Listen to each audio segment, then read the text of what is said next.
Hola amigos de YouTube, hoy vengo con un nuevo vídeo sobre historias de terror y misterio parte 1. Este vídeo lo hice para un amigo, disfrútalo XD. Sin nada más que decir, que empiece el vídeo.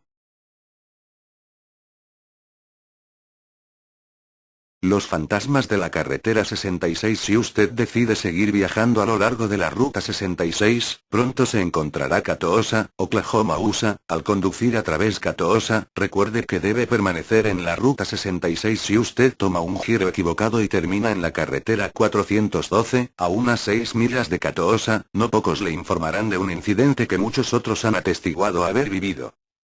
Una vez que llegue al cementerio de Timber Ridge ya no hay vuelta atrás. Ahí es donde un pequeño niño nativo americano ha sido visto, e incluso golpeado por más de un conductor.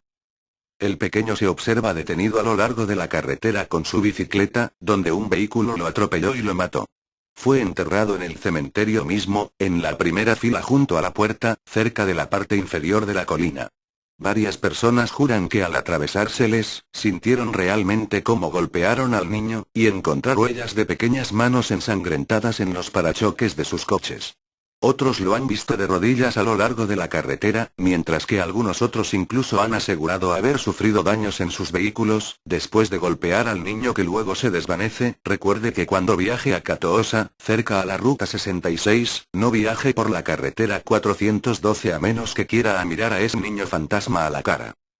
El Reno es otra ciudad a lo largo de la ruta 66 que cuenta con su propia leyenda. Recorriendo por el camino que se conoce como la Ruta de la Madre de El Reno, y entre este y Weatherford, usted se encontrará con el fantasma de un hombre jorobado. Lleva un abrigo marrón y un sombrero que es de estilo Gogies, cubriéndole los ojos. Le encanta aparecer en las noches de niebla o de lluvia. Algunas personas se han detenido a lo largo de la carretera a recoger a este misterioso hombre solo para ver que él pide dejar el vehículo tras un corto tramo, carretera más adelante, para luego ver pasmados cómo su imagen se mantiene como caminando frente a ti, en la misma carretera, pero lo verás así flotando por varias millas delante de ti. La muerte más extraña de la historia. Gustav Ferdinand von Kelps, fue un físico y matemático alemán que ha tenido la suerte de ser una de las personas con la muerte más extraordinaria del planeta. Nació en la ciudad de Nuremberg en el año 1905, se crió dentro de una familia clase media alta. Sus padres desde chico lo estimularon a desarrollarse dentro del campo de la física y las matemáticas. Siempre fue el alumno que sobresalió en su clase, por su inteligencia y su curiosidad. Su abuelo le enseñaba matemática avanzada después de la clase. Su curiosidad no tenía límites. A la edad de 14 años, desarrolló un aparato que fue capaz de lanzar una bola de luz. Nunca nadie logró entender su funcionamiento a una distancia de unos 50 metros. Sus padres, preocupados por aquel invento ya que era un peligro para Gustav y los que lo rodeaban, aprovechando una noche en la que el muchacho dormía, destruyeron la máquina y la tiraron en el río Pegnitz. Siempre fue un muchacho solitario, que gustaba de encerrarse en un lugar de la casa que él llamaba laboratorio, tenía pocos amigos y caminaba siempre acompañado con algún libro debajo del brazo. Era el chico raro de la escuela y del barrio. Cuando ya contaba con la edad de 25 años, sabía más que sus profesores académicos en la Universidad de Hamburgo. Eso le trajo más de algún problema, por el solo hecho de que en plena clase, desafiaba a los profesores con teorías que luego descubrían que estaban acertadas. Sus profesores tenían miedo de que Gustav le refutara un problema matemático en clase, y que no tuvieran la capacidad de discutir con él. A los 26 años de edad, publicó algunos trabajos técnicos y generales sobre el espacio, el tiempo, la materia, filosofía, lógica, simetría e historia de las matemáticas. Fue uno de los primeros en concebir la probabilidad de combinar la relatividad general con las leyes del electromagnetismo. El 5 de abril de 1942 murió de una forma increíble. Por lo que se tiene registrado en el diario alemán Nürnberger Zeitung, Gustav Ferdinand von Kelps salió de su trabajo en el laboratorio Wishburn al mediodía, caminó hacia su casa, vivía solo, saludó a su vecina como de costumbre y se encerró en su laboratorio. Nunca más se lo volvió a ver.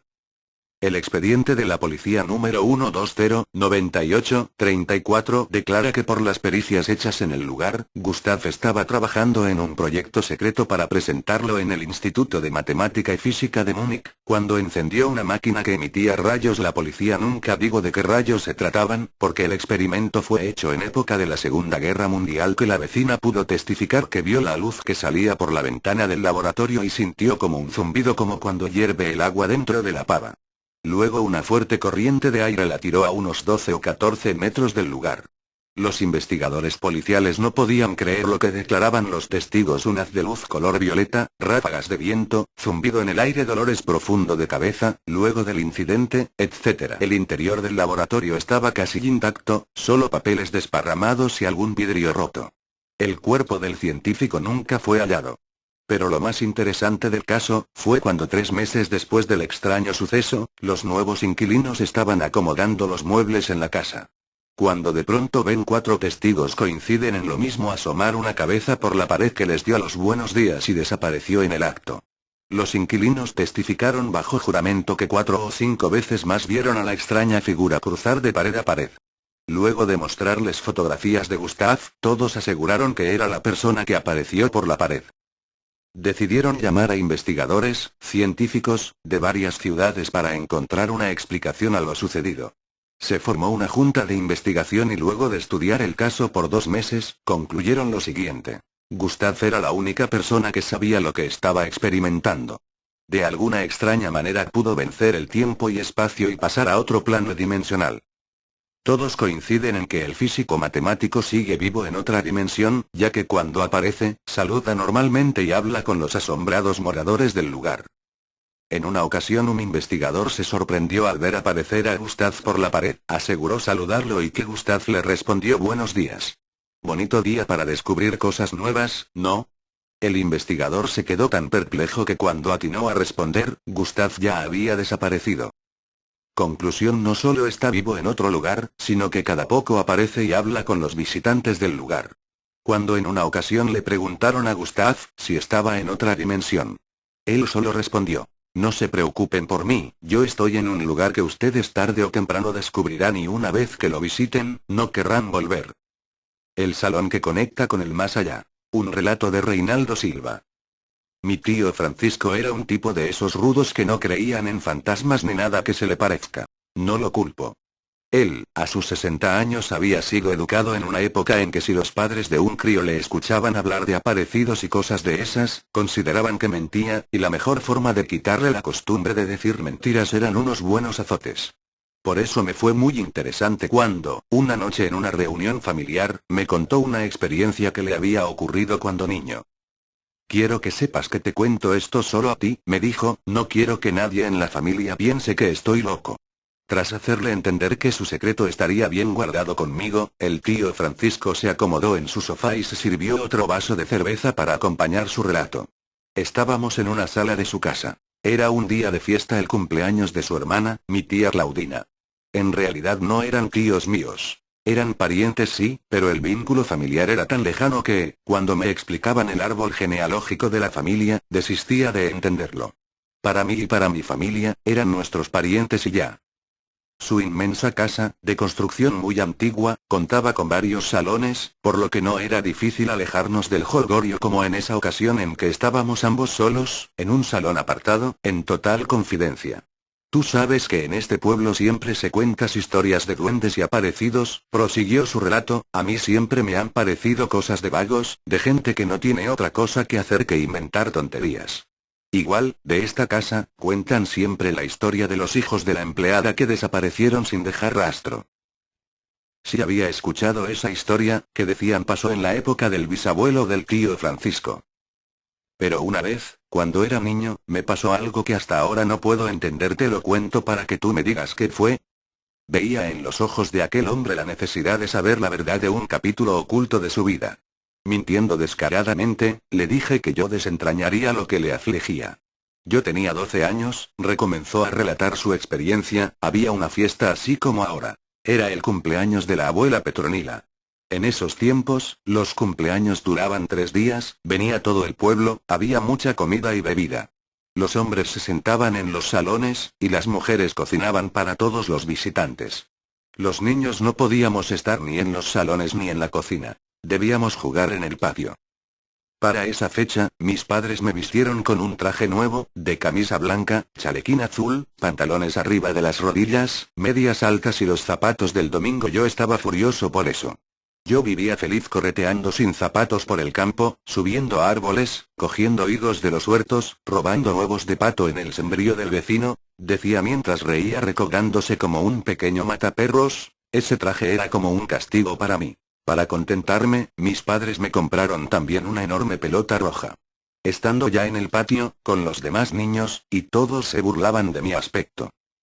No aguanté mucho. Me peleé con todos y me metí a la casa, buscando paz.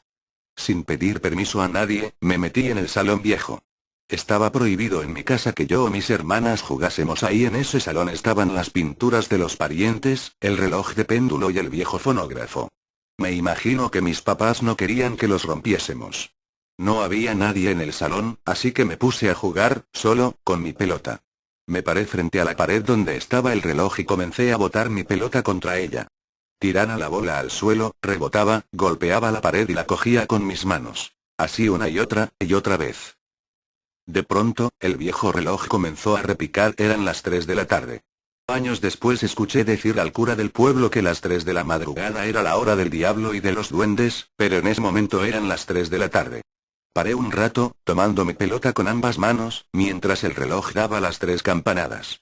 Una vez que el reloj dejó de sonar, lancé la pelota contra el suelo. El balón golpeó contra los ladrillos del piso y sonoramente, se elevó hacia la pared. Y la atravesó por completo. No te miento, por Dios, la pelota desapareció, como si hubiese atravesado una puerta abierta. La pared estaba intacta y la pelota no estaba. Yo era un niño. Estaba más maravillado que temeroso. Pude escuchar a través de la pared cómo el balón rebotaba contra el suelo, muy lejos, haciendo un grave eco. Me acerqué a la pared y tendí mi mano, y pude ver casi sin creérmelo cómo mis dedos y luego toda mi mano desaparecían frente a mis ojos, a medida que atravesaban la pared. Jamás en mi vida había visto yo algo así ni lo volví a ver. Yo sentía claramente que mi brazo estaba en un lugar frío. No podía mover dentro los dedos.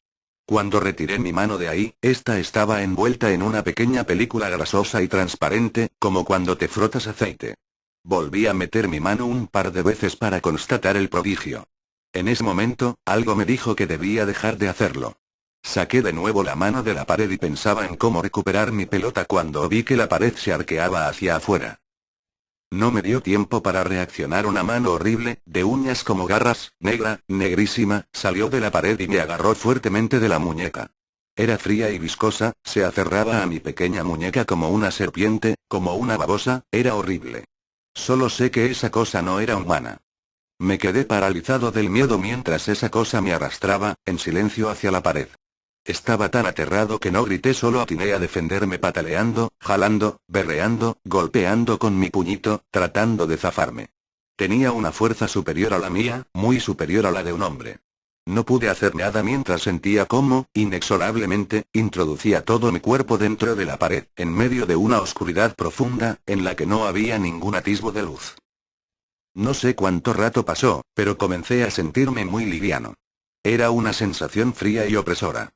Oía yo por todos lados risas inhumanas, llantos, gemidos, y gruñidos de criaturas que no pude identificar. Era muy oscuro. Más oscuro que lo que jamás haya visto. Si abría los ojos, era como si aún los tuviese cerrado. No flotaba en el aire, era como si más bien flotase en un líquido muy espeso y frío. Ya siendo mayor, una vez metí mi mano en un barril de petróleo. Era una sensación muy similar. Pero no estaba solo. Aparte de las voces que venían de ningún lado, y que me aterraban, algo más había ahí conmigo. Era como si unas criaturas nadasen alrededor mío, las sentía moverse a mi lado, rodearme, gruñir. Era horrible. En un instante, sentí algo redondo cerca de mi cara, le toqué y supe que era mi pelota. Al tratar de cogerla, una de esas criaturas se me abalanzó y me mordió. Grité muy fuerte al sentir esos colmillos que se incrustaban en mi mano. Me recogí en mí mismo, sollozando. Me puse en posición fetal. Parecía que aquellas criaturas de ese horrendo lugar disfrutaban con mi dolor. Las escuchaba riendo gravemente. No sé cuánto tiempo estuve ahí, parecían siglos. Me empezó a llenar una infinita sensación de abandono, de dolor, que me oprimía el pecho. ¿Alguna vez has sentido miedo a la muerte? Pues yo sí y muchas veces, pero esa sensación era distinta, no solo temía no volver nunca, no ver de nuevo a mi familia, era una sensación a desaparecer, a estar solo siempre, era terrible. Es algo que no quiero volver a sentir jamás. En ese punto, el tío Francisco comenzó a sollozar. Gruesas lágrimas comenzaron a derramarse por sus arrugadas mejillas, juntándose en su enorme nariz. Trató de sobreponerse, de volver a tener entereza, pero no podía. Mientras aguardaba, pude ver un par de alargadas y triangulares cicatrices en el dorso de su mano derecha. Siempre había pensado que eran producto de alguna pelea. Nunca supe qué pasó después. Retomó de pronto su relato, abrí lentamente los ojos y estaba tirado en el suelo de la sala, junto al reloj. Caminaba como borracho. Ya estaba oscuro, el reloj marcaba las 7 de la noche. Nadie se había percatado de mi ausencia. Cuando fui donde mis padres, me reprendieron. Tenía esas marcas en una mano y llegaba sin mi pelota y como embadurnado de aceite de pies a cabeza. Mi traje era una lástima. Ni qué decir que me dieron una buena zurra. Seguro que me estuve peleando con algún mocoso, pensaron.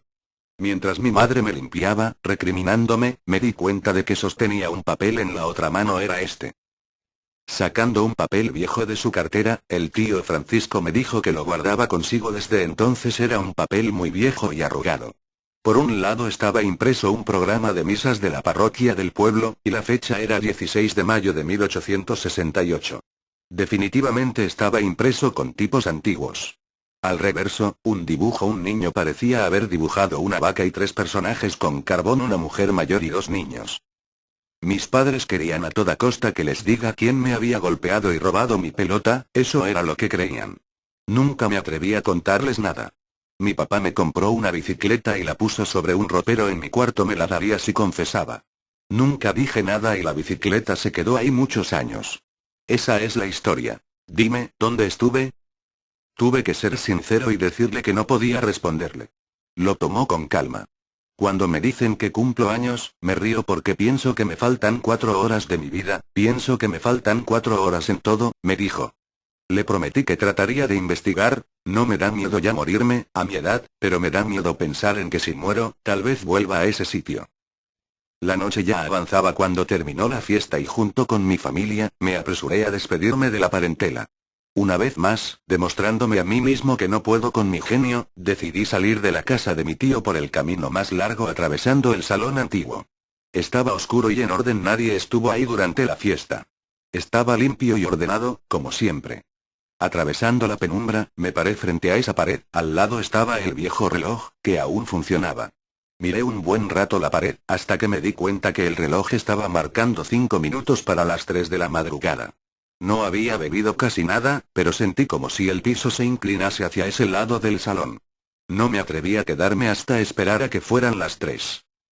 Historias de actividad sexual paranormal. Algunos cazafantasmas e investigadores del mundo fantasmal tienden a meter este tema debajo de la alfombra. Ya sea porque no les ha ocurrido todavía, o porque las pocas o muchas veces que han lidiado con casos parecidos, por un motivo u otro, han quedado demasiado avergonzados para hablar del tema. Sin embargo, el fenómeno, muy por encima de su rareza y del hecho que el obvio morbo referente al tema en la cultura popular, la posibilidad de contactos sexuales deseados o no entre seres fantasmales y personas vivas es una realidad real, palpable para muchos, principalmente víctimas inocentes, y tema de algunos de los estudios más apasionantes y obviamente, controversiales del mundo paranormal.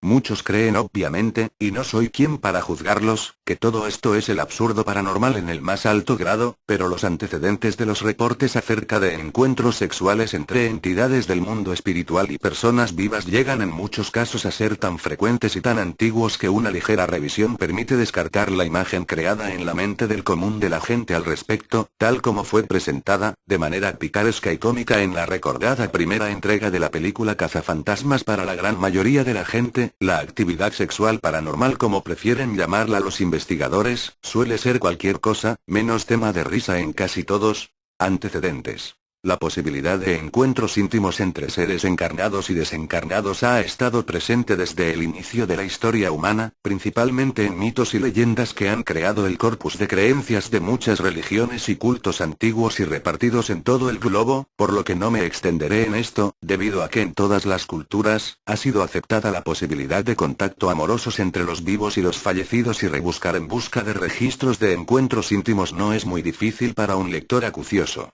Más bien reseñaré los casos que más han atraído a través de la historia a investigadores parapsicológicos y psiquiatras. En la Baja y Alta Edad Media empezaron a registrarse minuciosamente los reportes acerca de encuentros sexuales y abusos perpetrados por entidades del mundo espiritual, los famosos incubos o súbicos, los cuales aún son analizados por la psicología moderna.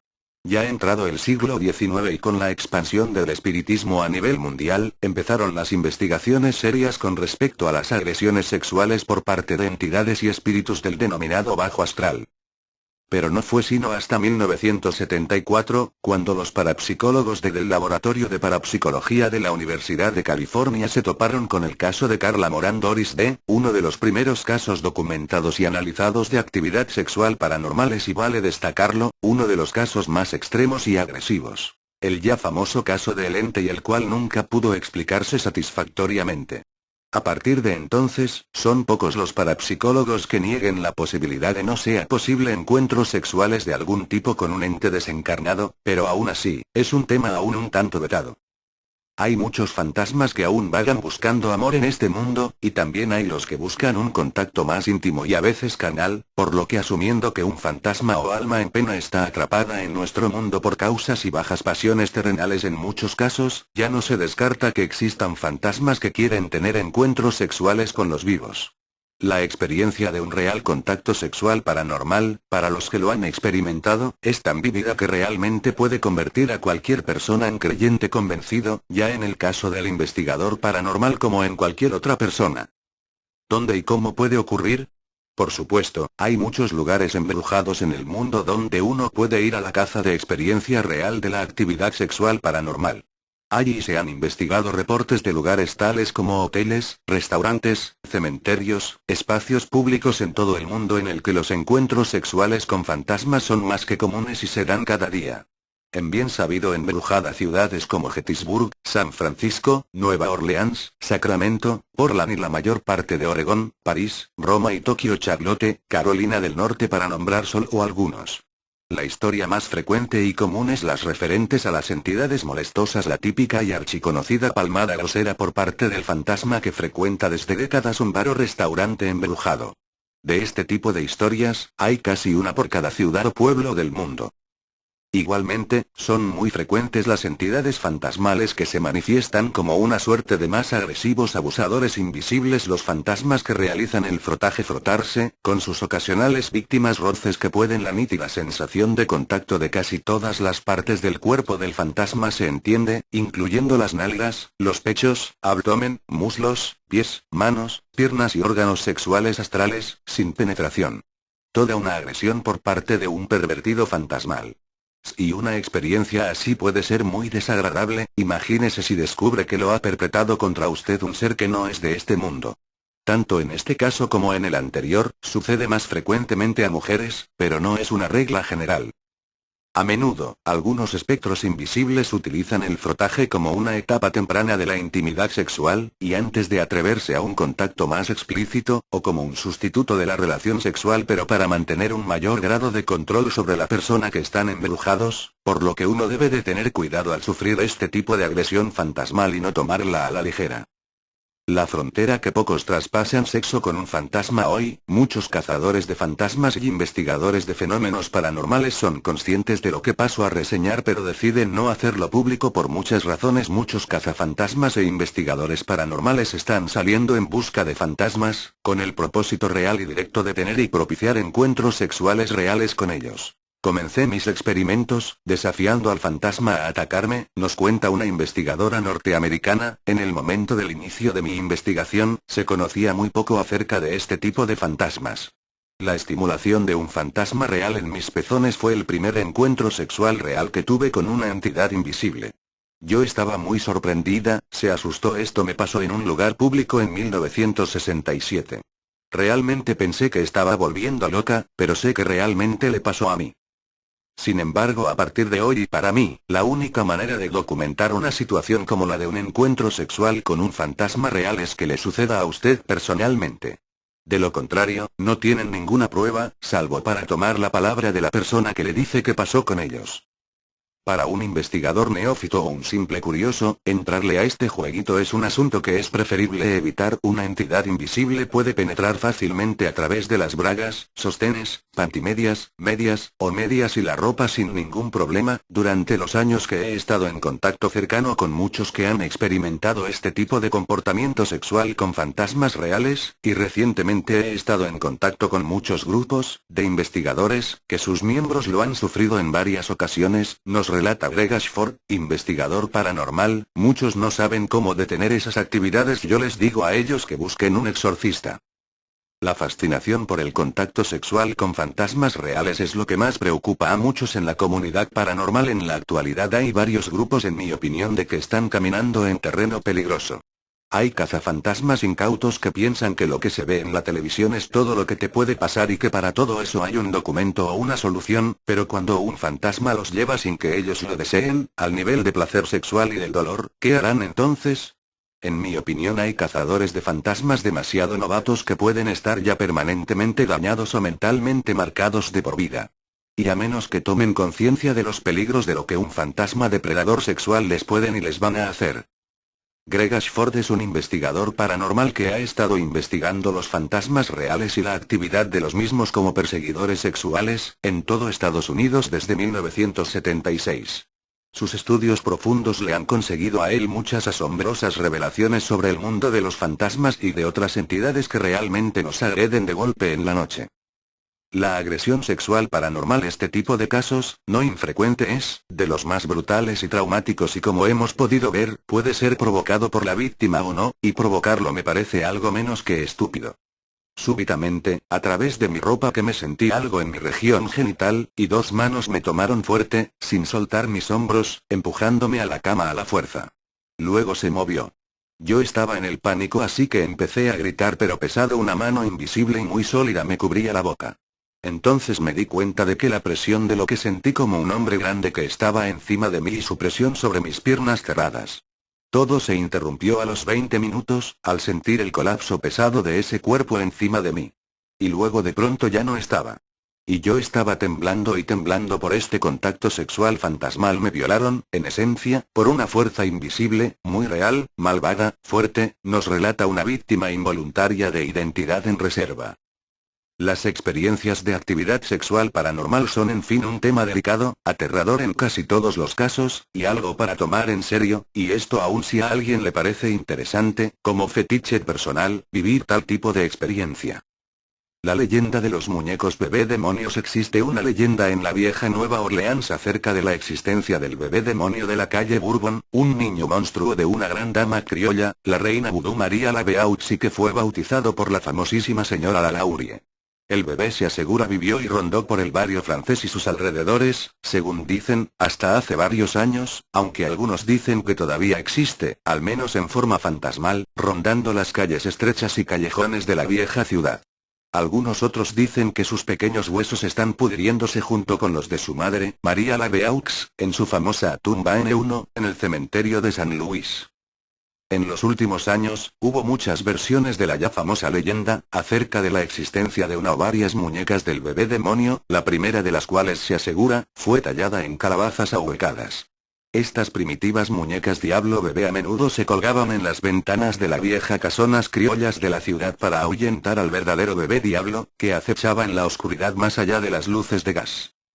Algunas primitivas muñecos bebé diablo tallados, con cuernos y una cola de yute con nudos, a veces aparecen en tiendas de productos o práctica local del vudú, ofrecidas a precio de rebaja a desafortunadas víctimas, por hechiceros sin escrúpulos. Se dice María Laveaux frunció el ceño al enterarse de la práctica de crear efigies del diablo bebé, ya que se hizo con el objetivo de causar. Estos iniciales muñecos tallados a mano son extremadamente raros en estos días. Las familias que cuentan con dicha reliquia, por lo general las han mantenido ocultas y las han pasado de generación en generación, así que es difícil estimar cuántos de estas pequeñas efigies estarán en circulación en realidad.